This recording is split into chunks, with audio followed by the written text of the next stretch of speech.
यो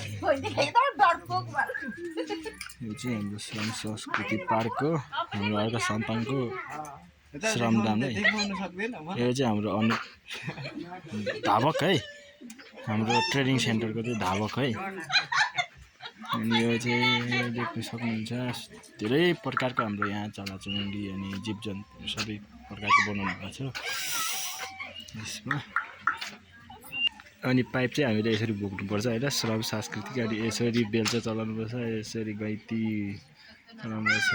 बेल्चा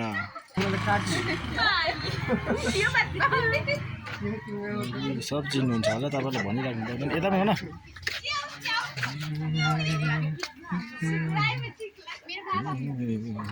सबैले भेडा त पाल्नै भएकै होला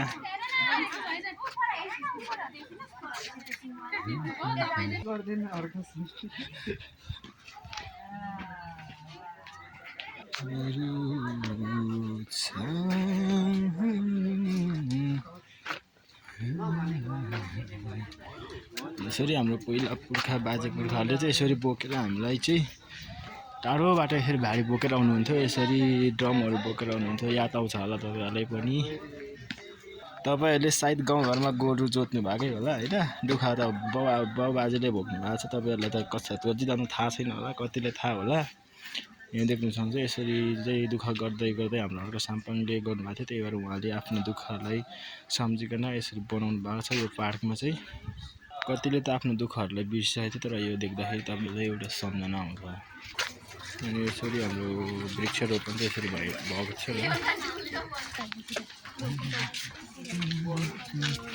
वृक्षारोपण भनेको यसरी हुन्छ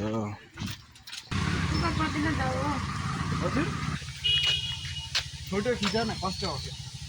राम्रो आएको यो चाहिँ के हो तपाईलाई थाहा छ यो अनुसारलाई म यो एउटा क्वेसन सोध्छु यो के अनुसार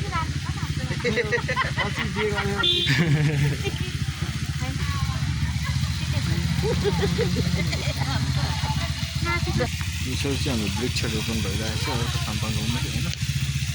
अनि हामी पनि एकचोटि आएको छौँ अनि यस्तो भइसकेको छ अहिले